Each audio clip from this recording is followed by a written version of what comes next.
I'm Yannicka and I'm a senior consultant in Chadwick Nott in our South West and South Wales team.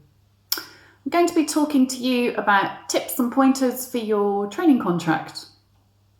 So the first thing is you need to take control of your career. Nobody else can do that for you. If, for instance, you have your heart already set on being an employment lawyer, I'd advise you to be open-minded. But if you are determined to do a seat in that, I suggest you make it respectfully known to the powers that be from the beginning that that's what you'd like to do. If you don't ask, you're not going to get. Please remember that you're effectively in a shop window. From the moment you start your training contract to the very end, you are on display to everybody. And I mean everybody within the law firm. So the receptionist, the cleaners, the senior partner, the partners in all the teams, the associates. So please think about your presentation as well as how you present to others, and be mindful also of those Christmas parties and social events. You're still effectively operating in a work capacity. There are two key qualities that our clients tell us time and time again differentiate those trainees who are good at their jobs from those who absolutely excel. And they are 1, commerciality, and 2, adding value. What do I mean by commerciality? So that sense really that law is a business. A law firm is a shop like any other shop with money coming in and money going out. Know your industry sector, talk the lingo. And these days that becomes more achievable with the advent of technology and the internet, social media. It's become so much easier than ever before to read around your specialism, your sector. Clients don't want an essay. So when we're talking about commerciality, part of it is that sense of being solution focused. Clients are coming to us, coming to you with a problem or advice that they need, and they need it to be in a way that they can understand. By adding value, I mean both internally within your organisation and externally. Be the person when an email goes around asking if there's capacity, if anyone has capacity, be the person that says yes, be the person that helps out other teams. It will get you noticed. Work harder than your peers and be good at housekeeping. Know your billings, your chargeable hours, and your work in progress at any given time. Those things are really important. Set goals for your career and track back in with your manager regularly to find out how you're doing on that. And finally, find yourself a career buddy, an ally within your own organisation. And maybe it's somebody you aspire to be. It might be an associate or a partner in another team who you respect for various reasons. Be brave enough to suggest a cup of coffee, and then perhaps you can regularly arrange a coffee with them to get advice. I hope that helps. If you'd like to contact me for any further advice on your career, you can find my contact details on our website. Thank you.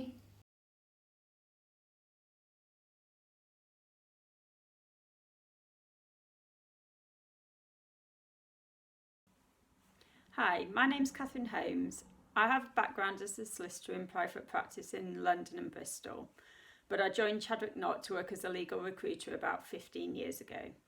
I'm going to talk to you today a little bit about how to prepare a CV. Your CV is a marketing document and it's your opportunity to demonstrate what you can do and a bit about who you are. It's the key to securing an interview, so it's worth investing some time in getting it right. Your CV should be smart and impressive while easy to get through and digest. In terms of format, make sure you pick a font that's easy to read and not too small. Don't feel the need to squash things up to fit into 2 pages. It's more important that it's easy to read. Tables often don't work that well in CVs, as sometimes the programs recruiters or law firms use can affect the formatting, and we tend to prefer your CV in Word.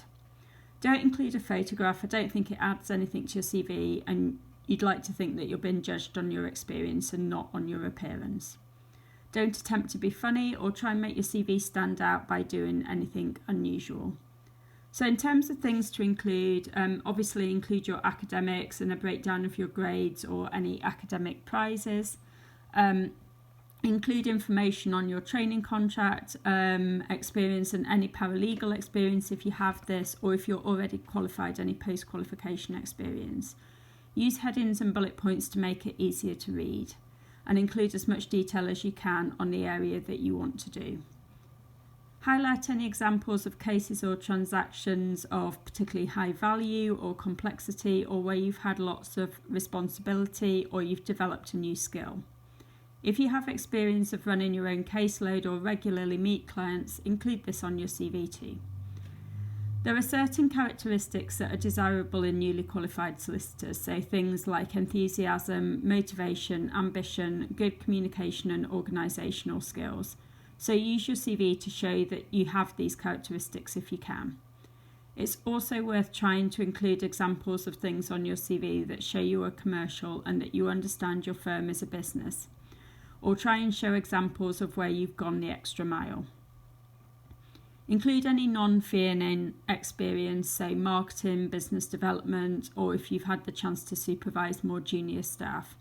Perhaps you've written articles for the firm's website or for legal publications, or maybe you're a member of a sports or social committee. Include any outside interest, but try and keep this section relatively brief. If you've got language skills, you could include them here, or you could put them in a separate section. There's no need to include referees, as firms usually ask for these when you're accepting an offer. Use your CV to sell yourself, but don't oversell yourself. Don't be tempted to exaggerate or lie. You may come unstuck at interview.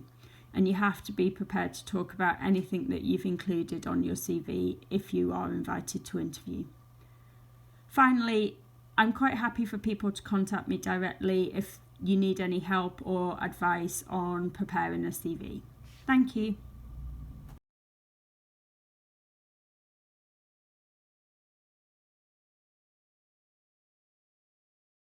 Hi there, I'm Kim Lewis from the Southwest Qualified team at Chadwick Nott, and I'm here to talk to you about why people use recruitment consultants.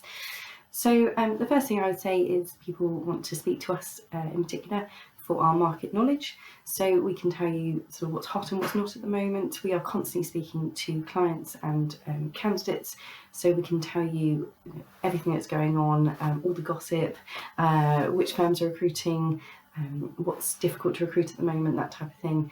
And that's clients alike. Clients want to speak to us as well to know sort of what the market's like, and we often help with intel in that way. And in the same vein, I would also say that people use us for our expertise, and they do see us as experts in the Southwest team in particular. We have all been doing legal recruitment for a very long time in the Southwest market, so our knowledge of the firms and of the roles and of the candidates and that type of thing is second to none.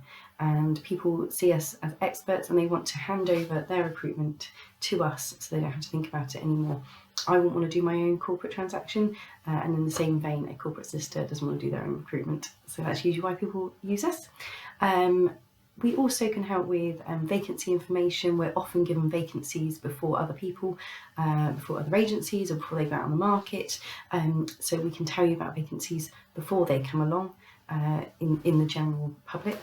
And also we can give you ideas of vacancies that you may not have thought about in the past. So for example, I've had commercial litigators come to me and say, I want general commercial litigation, and I say, have you thought about professional negligence? And they haven't, and they've ended up taking a role in professional negligence because we've talked about it. Also, we can help with salary information. We're talking all the time to candidates and clients, so we get an idea of where you should be in the market at a certain level. And we can also help with things like CV preparation, business plan preparation, that type of thing. We won't ever write it for you, but we'll always help you try and get it together, and go back and forth with drafts and that type of thing. Actually, this time in this strange market at the moment is a brilliant time to get your CV together and use us to really get it perfect for when roles become widely available again and we want to start looking. The biggest thing I think actually, on top of our market knowledge and expertise and career advice and that type of thing, is actually being a third party, and that's often why more senior candidates use a recruitment consultant. So we are seen as sort of the in-between. So, for example, if a more senior lawyer wants to look for a role, they might not want to go to their direct competitor themselves. They might want to use us to do so. And also when it gets to contract negotiation and salary negotiation, we will be there to do the hard work.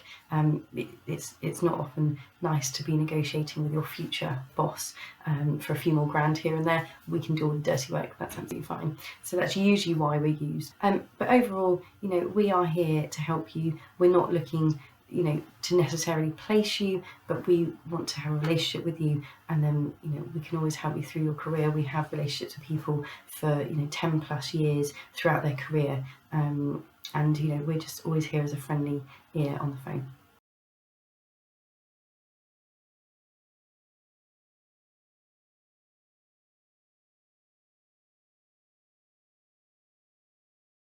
Hi everyone.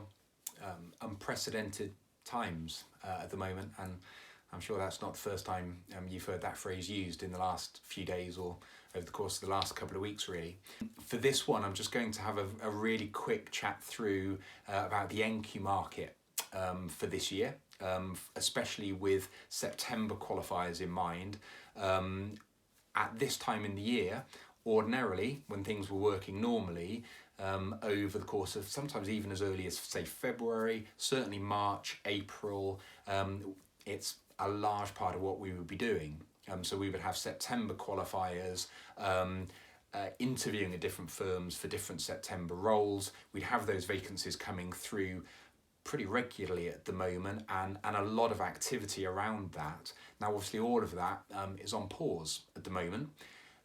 We don't really know how long for, and a lot of the questions we're getting asked at the moment are if there's going to be an NQ market really at all. So people qualifying in September worried that they're just not going to have the same sort of sense of opportunity that the previous years have had.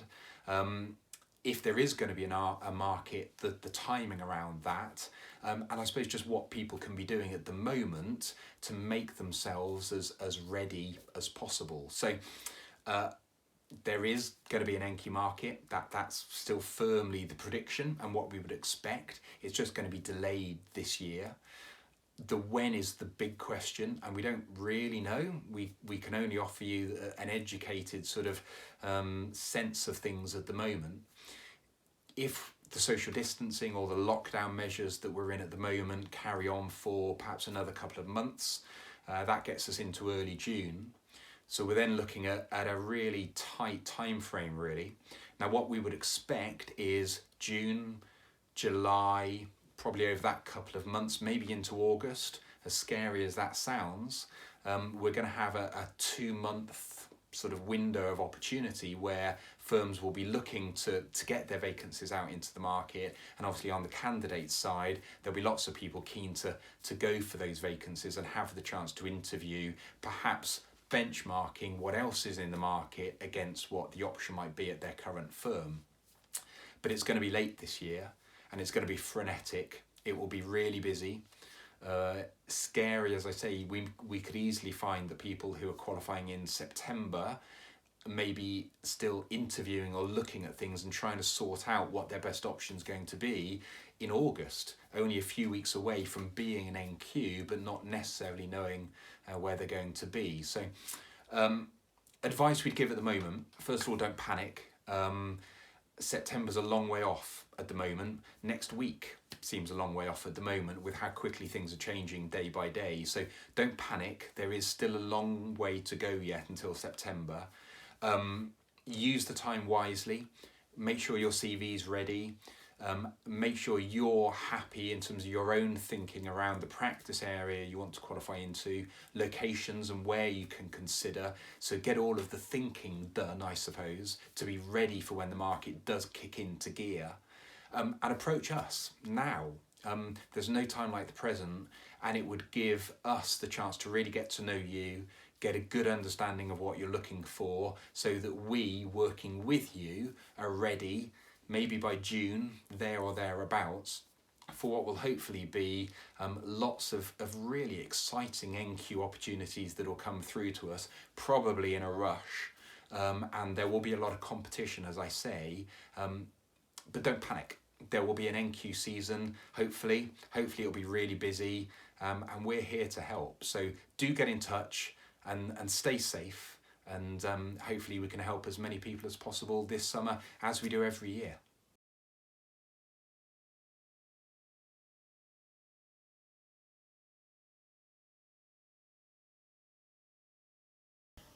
Hello, I'm Sarah Wood from the Chadwick Nott Southwest team, and I'm here to talk about how to prepare for interviews.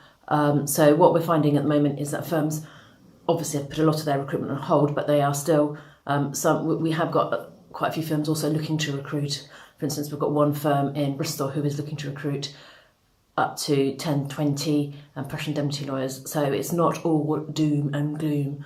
And those firms which are recruiting will be recruiting via Skype, FaceTime or Zoom. So it's important for you to get practice of preparing for an interview in the new COVID-19 era via video conferencing. So this short video will hopefully prepare you. When I talk about preparing for an interview, I always refer to the 5 Ps: preparation, practice, punctuality, presentation and performance. And preparation is key.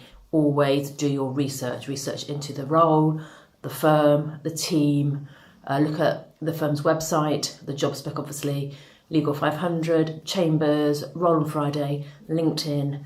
Talk to your recruitment agent about who is going to be interviewing you, whether they've met them, what they're like, how they come across. Also, if you've got a recruitment agent, they may be able to give you some top tips about what questions to prepare. If they've had other people preparing, going to interview, there might be a classic question that always gets asked. And I know that I've got one of my firms who, if they're doing litigation interview, they will always ask a question about disclosure at the second interview to test your technical expertise. So get up to date with the law, get up to date with your CV, and really know it inside out. We often get comments from partners saying that was a really good interview, that person really prepared. Sometimes we do get the disappointing response that they didn't feel the person prepared enough, hadn't done their research about the job spec or about the firm, and didn't know their CV. So it is really important to prepare, and that's something we've got a lot of detail about that, and also questions to expect in the information pack we can send out to you. Practice. Now this is important anyway, but I think it's particularly important when you're doing a video conference, because it's something which is new to all of us, and this is not my first take on doing the video conference. So really try and prepare, set yourself up in a quiet room, make sure you've got no clutter behind you, in front of you, have a glass of water to hand, dress professionally, be relaxed, and try and practice your interview technique through a phone or through someone else looking at it on your phone or via Skype or Zoom, so you know what it's like to be interviewed in a video conferencing. Presentation is key, so be relaxed, make sure you've got the right lighting, you haven't got light streaming through you, you've got lights on either side of you, there's no clutter behind you to distract the interviewer, and make sure your room is quiet and you're not going to be disturbed for an hour or so, and put a notice on the door, and so you've got the right amount of space. In terms of the performance, also make sure that you've got enough charge on your phone, turn off your phone so you're not getting any calls, and make sure your webcam and audio is working, and close down any apps or window tablets which you don't need, so you just have focusing on what's on the video. Punctuality, make sure you're there on time, that goes without saying, but particularly when it's a technical conference, phone in 5 minutes beforehand so you're really comfortable that you've got all the technical expertise set up, and also make sure you've got a phone number for the person who is interviewing you, so that if there are any technical hitches or something goes wrong, you can then give them a quick call and set it up again. Performance, when you get to, when it opens up, just be very friendly, be yourself, be confident, take some deep breaths, and be as normal as you can be, as you would be at an interview. Avoid looking directly at the interviewer so you're not staring them out, but just look at the camera and direct your gaze at them, and don't be afraid to use hand movements or nod your head when you agree with things or disagree, and look back at the screen and try and engage with that individual. Be enthusiastic. Firms really want people who want the job, so that goes without saying, whether it's in person or not. If there are any interruptions, do apologise and see if you can start again, and then start again. And at the end of the interview, always thank the individual. But I hope that's a whistle-stop tour of how to prepare for interview on video conferencing. Good luck and stay safe in these new times. Many thanks. Bye-bye.